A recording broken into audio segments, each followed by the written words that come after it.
Hello, everybody, and welcome to today's episode. Just last week, I was sitting listening to the wedding vows of this beautiful young couple in their early 30s, heading off toward this wonderful excitement and the great adventure of a marriage, perhaps a future family. And I listened to these vows. I'm going to love you forever. I will cherish you and value you and respect you forever. I looked around at those seated in the wedding, the relatives and the friends of this beautiful young couple, smiles on their faces. And here were my thoughts. Oh boy, good luck. Maybe 5-10% chance of them actually achieving and sustaining that for any period of time, meaning passion, love, honoring, cherishing, excitement, connection. All the things that brought them together are not likely going to survive for the length of the marriage. How tragically sad. But what a myth is going on here. Why do we fall out of love? Why does passion die? And why are we pretending that these things are not likely going to happen and sending and launching this couple off into life thinking that they will? We're all conspiring. It's a conspiracy of silence here, which is, no, we want the love to continue. What do we have to do to make this union, this partnering thrive, navigate what's going to come in front of them? We cannot succeed in a relationship, committed relationship or marriage at the same time that we ignore the reality and ask, what do we have to do to survive? You know, it's kind of like if you have a kid in school, let's say high school, and they're getting C's and C minuses, and you're giving them the speech about you need to do better. And they come to you one day and they say, Mom, Dad, I'm going to get an A in this course. And you say, that's great. How are you going to do it? And they shrug their shoulders and they say, I don't know, but I'm going to do it. That won't work. It won't work to say, I will love you and honor you forever if we are not prepared to learn the things we need to learn to thrive in committed relationship. You can't get a driver's license without passing a road test, and yet we go ahead and launch into committed relationships without any education. This is terribly, terribly tragic. It makes absolutely no sense. On occasions, rare occasions, I have couples come into me for premarital counseling, or even if they're not getting married, they've decided to move in together and declare their commitment in a relationship, and they want to learn the skills and the insights that they're going to need to develop and demonstrate and share with each other throughout their relationship. Bravo. They just increased their odds of success by maybe 50%. As you've heard me say before, the fact that half of marriages end in divorce, smaller problem.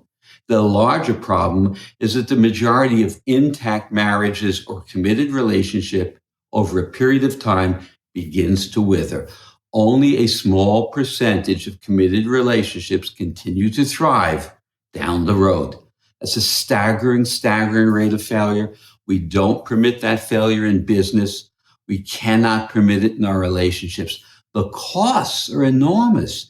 The emotional devastation, the impact on children that you may have. Who profits from this miserable, horrible descent into frustration, into conflict, into disharmony? Well, pharmaceutical companies profit through the drugs that may be prescribed to you. Matrimonial attorneys may profit, but no one else does. The first problem is that we deprioritize the relationship once we secured the relationship. There's a turning away. Going back to the wedding, well, the focus is on the wedding plans, the honeymoon, the seating plans. We're not discussing with each other the valuable, absolutely essential things that we need to know about each other. We don't even ask the questions like, have you ever had your heart broken? How did you deal with that? What are your fears? What did you learn from watching your parents' relationship? What are the things about you that you'd be embarrassed if I knew? Share them with me now.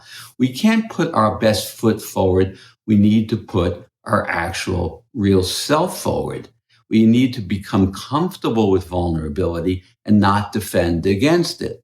Nobody ever taught us the emotional skills around intimacy, the communication skills that we need to learn to transcend falling into the right versus wrong argument.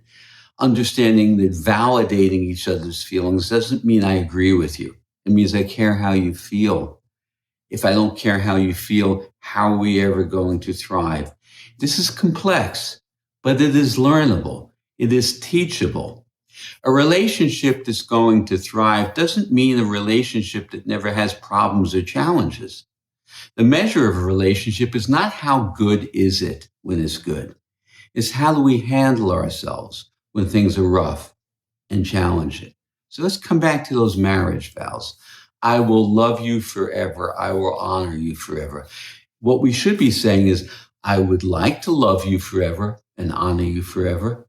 Now, what do I need to learn to accomplish those goals? What do you need to learn to accomplish those goals? We have to stop being naive. Again, the impact is just horrible and insidious. We don't have to pay this price. There's nothing more valuable in life than thriving in our closest relationships. But we don't. We have to come out of this mythology. Relationship, it's an art form. I call it the art of relationship. It's not a rule book. It's not about the 6 steps to this and the 8 steps to that. A relationship is alive, it's dynamic, and it's evolving. So you take 2 people who commit to each other in a relationship. Those 2 people shouldn't stagnate, nor should the relationship stagnate. The challenges in a relationship become opportunities for growth, my growth and your growth. If we think of a relationship as 2 individuals engaged in their own process of growing and evolving, I call it becoming. Rather than a fixed state of being, it's a process of becoming. If we look at a relationship as a process of becoming, then those marriage vows, they have merit to them. There's an opportunity and chance that those marriage vows, those commitments can work. We have to get past the emptiness of these words and ask the hard questions. Please, before you enter into a committed relationship or a marriage, before you have children, ask yourselves, am I engaged in this process of learning to the best of my ability how to communicate with understanding and compassion and empathy, how to get out of my own way, how not to default to right versus wrong, so I can put my money where my mouth is and make my very best effort for this relationship to thrive so you can thrive and I can thrive and those around us can. You can make those marriage vows come true. Or at least you can make those marriage vows stand a much better chance of succeeding. It requires much more than lip service. It requires new learning. It's the most rewarding learning you can ever do. So please, it's never too late to get started.